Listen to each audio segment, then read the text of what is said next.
This video talks about the Somerset Prepared partnership and its role and purpose, and features interviews with some of the partners talking about how things have changed for them this year and how they're going to be preparing for the coming winter. Somerset Prepared, I think it's a vital organisation because preparation is the single most important ingredient in success on the day. Because if you're not prepared, you have untrained people, you don't have a plan, you don't have the equipment, and you fail. So Somerset Prepared is a good organisation to get all of the organisations within Somerset going in the same direction and hopefully succeeding by cooperation when the time comes when we need it. One of the issues is, if there isn't a disaster for several years, interest can dissipate. So Somerset Prepared has a focus at the moment on making sure the subject stays live, and I think that's an important issue. And each time there's a disaster or an emergency, we learn something, whether it's working together, working within ourselves, or working with the civil authorities, the blue light people, such as the police and fire brigade. My name's Nicola Dawson. I'm Civil Contingencies Manager for the Somerset Local Authorities Civil Contingencies Unit. So what does the Emergency Planning Civil Contingencies Unit do? Well, we've got two roles really. What we call in peacetime, we're all about planning and preparing for the risks that might affect Somerset and run training and exercises. What are the risks? Well, flooding is a big one, as we know about, animal diseases, human pandemics. And in fact, we've done a lot of work on how to plan to a flu pandemic. But this COVID situation has brought a lot of new challenges. For example, in all of the pandemic planning I've seen before, social distancing wasn't really mentioned much. So we've had to think through what impact social distancing measures and the ever-changing guidance mean to our plans. And my colleague Ruan will say a little bit more in a minute about the work we've done with the evacuation and shelter planning. So our planning role, and then in an emergency, the unit supports what's called the multi-agency response and the incident management by the 5 Somerset local authorities and our partners. For us, the COVID incident started back in February, where the Director of Public Health and our public health colleagues said they were concerned about the rise in cases nationally and the international situation. So we set up a local authority incident room. And very, very soon we were having very regular telecons, because we couldn't meet, with our district partners and working through how our emergency plans would need to change. And then as the situation developed, lots of extra emergency response groups were set up. PPE was a huge issue, absolutely huge issue. For us, it was all about supporting the health partners and making sure that local authority services could continue to run. The Civil Contingencies Unit also runs a 24/7 on-call rota, so we're the first point of contact for the emergency services if they need to alert the local authorities to issues and problems and emergencies, and we've had to keep that duty rota running throughout COVID. My name is Ruan Kilroy and I work here for the Civil Contingencies Unit at Somerset. So I imagine during the pandemic you've had to look at doing things differently than ordinarily. Can you tell us a bit about some of the plans that you've had to change? Yeah, so one plan that we had to keep running alongside the pandemic occurring was our evacuation and shelter plan. So under normal circumstances we would we'd be relying on our network of places of safety, which are village halls, community centres and churches across the county that we would support and coordinate to shelter people if they had to be evacuated from their homes for whatever reason. We had to think of other plans, how to look after people if they were to be evacuated, and we thought that unfortunately lots of the B&Bs and hotels across Somerset would be empty because people would be staying at home as they were meant to. And so we asked our district colleagues for a list of hotels and B&Bs in their areas for us to contact, and we got in touch with them and asked them would they like to be on a list of new places of safety to look after evacuated people, and we had great response. Many places across the county said that they would they would be willing to take in evacuees should there be an emergency. And we had a nice network of hotels and B&Bs that we could draw upon. We were really pleased, and it came together incredibly quickly as well. But you could say, fortunately, people are going back to their normal way of life, and for these businesses, they're getting more and more accustomed. So that option for us going into autumn and winter time is being reduced. And so to combat that, we are looking at getting back in contact with our original places of safety, and getting some plans to how to make those more COVID secure, you could say, in case they have to be used, knowing that the B&Bs and hotels are less available now.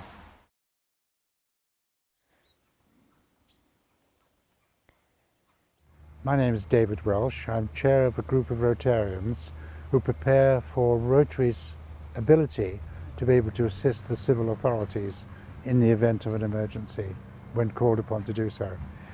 We started off in 2014 floods and learnt a lot during that time. We worked for 4 years helping people after the floods. We opened warehouses and we donated a lot of money. And from that, we've decided to stay in existence, and we've joined the voluntary organisations which assist the civil authorities in the event of an emergency and with contingency planning in the meantime. Rotary's had a frustrating time because many of our age group are vulnerable people. Our summer months are usually the busiest because major events take place in towns all over the county, organised by Rotary. They've had to be cancelled. And Rotary in each club have had to use their imagination in finding out what help they can provide.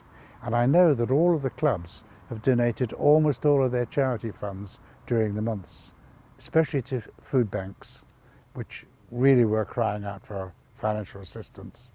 And within my own group, we emptied our warehouse of our PPE, because if you remember in the early days, there was an incredible shortage of basic PPE equipment. So our warehouse is empty of that now, and we're just going through a restocking program. Because none of us had ever imagined a pandemic of this kind. In all of the preparation that we did, that was the one thing that was missing in all of the lists that we had of the things that could happen to us. Yes, well, I represent both Rotary and Inner Wheel in Somerset. And the biggest concern that we have, and I'd shared with the other people in Somerset Prepared, is that we could have a COVID outbreak again, maybe a more vicious one, combined with a very hard winter. Because climate change, or whatever the causes might be, is certainly showing itself in some very aggressive weather.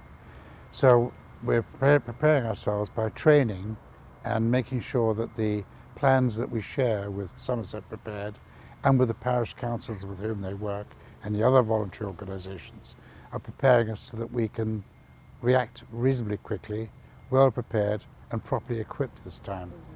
And in the case of Somerset Prepared, we're trying all of us to make sure that the preparations go right down to parish level.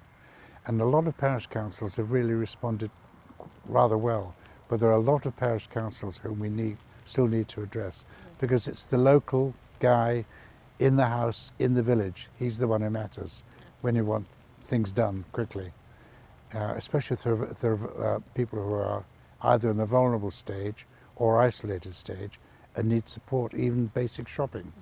Most villages seem to have been responding really well in the last few months, but we want to be sure that that continues. You can get help fatigue as well. People get tired of helping and volunteering, and that's another issue which we might have to face in the winter.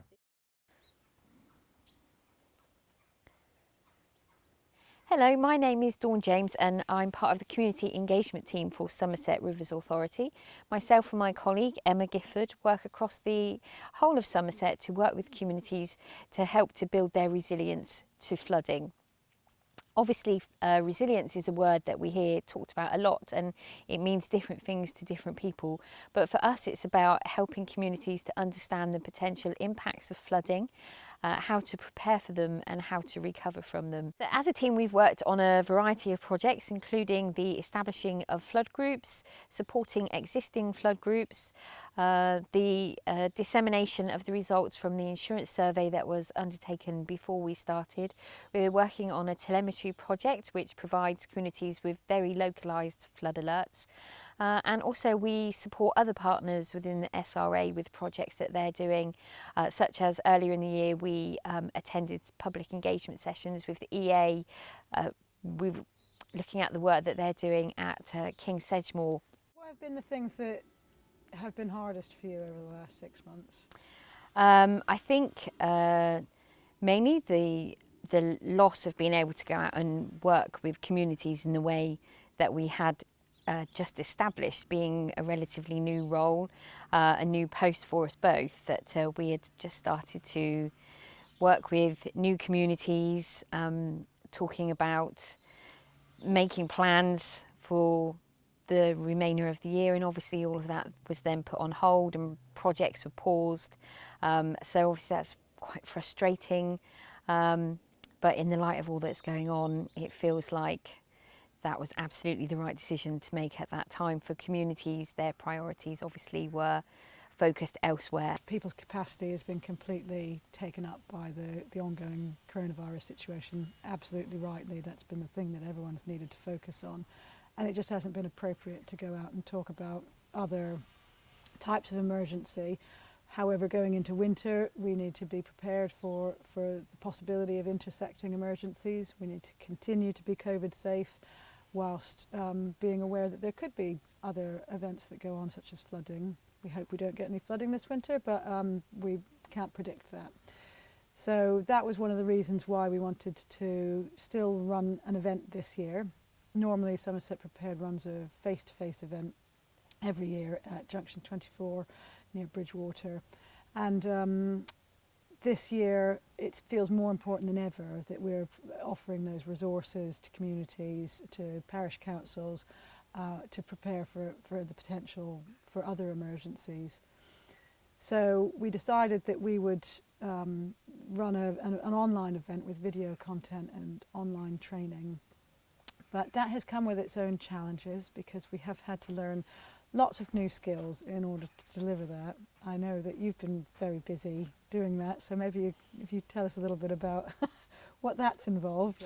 Well, it's been quite a challenge and a whole new skill set that I have learnt. So obviously we wanted to make sure that we were still giving communities their voice. Usually communities would come and speak at the event.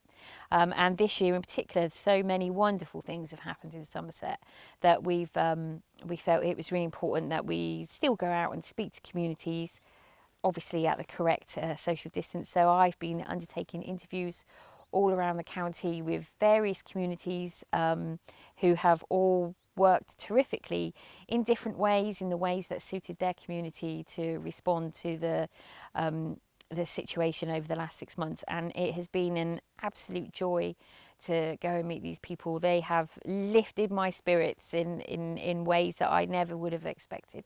And in terms of the communities you've been going out to see, what has impressed you? I think it just the real sense of community spirit and just the ongoing displays of humanity, that people really caring about each other and really wanting to support people. And I think sometimes in general day-to-day life that maybe people think they don't have the time or the capacity to volunteer. They think that volunteering is going to be a cumbersome thing, or that they don't feel they can dedicate time to it. But actually what people have found is that just picking up someone's prescription once a week for them, leaving it on their doorstep, and then having a over the threshold socially distanced chat with them, they can see the difference that that's making to the people that they're helping, and in turn that's helping them, that they are feeling that they've done something that's made a difference. And so to understand that volunteering isn't always about doing something massive and flashy and showy. It's just about small differences that people can make in communities. Jess from Langport said to me, it's not about quantity. It's not about saying I've helped this many people. Just helping one person is enough. have there been any particular challenges or anything that you've done during the lockdown that's been very different to your usual way of working? A lot of staff who work for the local authorities were redeployed into other roles to support the emergency response. I was redeployed for a short period of time to support Somerset Waste Partnership, which meant going to one of the recycling centres just to help members of the public, once those facilities had opened up again, help direct them to the right places and show them how to keep COVID safe in that environment. So that was quite an interesting challenge for me. Well, and of course, everybody spent lockdown sorting out their houses, so we all had a tremendous amount of things to take to the tip. So I can completely understand how valuable that role would have been at that time, because boy, did everyone have lots of rubbish to get rid of. And it was interesting, you know, it was nice to be able to go out there and help. It wasn't how I would have imagined helping, but it was important, and it was a challenge in its own way. Yes. And I think you had a very interesting redeployment as well. I volunteered to be redeployed at Henford Lodge, a nursing home that the Somerset County Council and the NHS commissioned to take patients from Yeovil District Hospital who were COVID positive, but no longer needed medical treatment, but weren't able to return home yet for social reasons, usually because they have other relatives in the house, so couldn't return to live with them whilst they were still COVID positive. So there were quite a few of us from the council from a whole variety of roles. So we all undertook some training before we started, and we worked alongside a nursing team from the NHS that had all been redeployed into the role as well. And it was really great work. We were a great team. We had all come together quite unexpectedly, but really pulled together perfectly as a team immediately, and it was a real pleasure to be able to care for our lovely patients who were really grateful to not to have to be in the hospital setting. Thank you very much for watching. Please stay COVID safe, keep looking after each other, and we look forward to seeing you again in the future.